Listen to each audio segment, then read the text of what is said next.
ఉపయోగించినప్పుడే అక్కడ ఉన్నటువంటి అందరి ముక్కలు చతురుపాటి పక్షంలో నెక్స్ట్ లాఠీ చార్జ్ చేయడం జరుగుతుంది.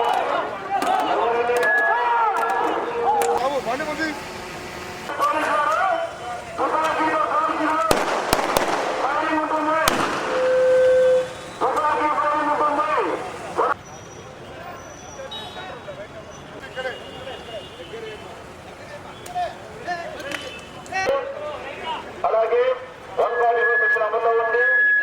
మనకు వస్తున్నటువంటి జూన్ 4వ తారీఖున ఎవరు కూడా షాప్స్ కానీ బట్టల షాపులు కానీ మన కడప పట్టణంలో జరుపుతున్నాము.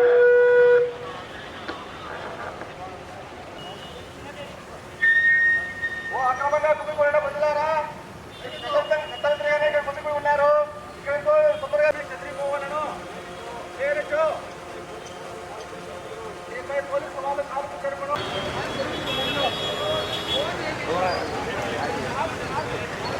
తప్పకుండా మీరందరూ సహకరిస్తారని నాకు తెలుసు. కడప పట్టణ ప్రజలు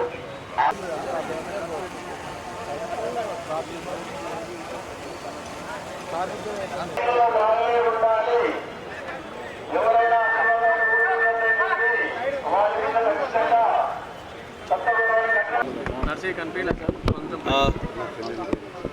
కడప పట్టణ ప్రజలకు, పట్టణంలో ఉండేటటువంటి పార్టీ నాయకులకు అందరికి కూడా మనకు కడప పట్టణము స్ట్రాంగ్ రూమ్ ఉంటుంది.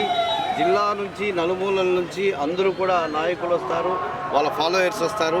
స్ట్రాంగ్ రూమ్ ఉంటుంది, ఎన్నికలు ఉంటాయి కాబట్టి చాలా 144 ఉంటుంది, 30 పోలీస్ యాక్ట్ ఉంటుంది, election commission of India rules and regulation implement చేయాల్సి వస్తుంది.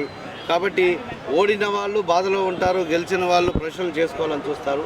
ప్రశ్నలు చేసుకోవడం కానీ గుంపులు కొట్టడం కానీ చేయకుండా మీరందరూ కూడా, మీ మీడియా కూడా మాకు సహకరించి ఎలాగూ ఎన్నికలు అందరం కలిసి ప్రశాంత వాతావరణంలో జరుపుకున్నాము. అదేవిధంగా ఎన్నికల రిజల్ట్స్ రోజు కూడా అందరూ కూడా మాకు సహకరించి ప్రజలు మమేకమై అందరూ కూడా మన కడప పట్టణంలో చాలా శాంతియుతమైనటువంటి వాతావరణంలో ఎన్నికలు జరిగాయని చెప్పి ఎన్నికల కమిషన్కు మన ద్వారా తెలియజేసుకుందాం. ఈ మెసేజ్ని మన జిల్లా ఎస్పీ గారు సిద్ధార్థ్ కౌశల్ సార్ తనగా అందరి ప్రజలకు, నాయకులకు చెప్పమని చెప్పడంతో మేమందరం సార్ తరఫున మీకు మేము ఆ మెసేజ్ పాస్ ఆన్ చేస్తున్నాం. థ్యాంక్ యూ అన్న.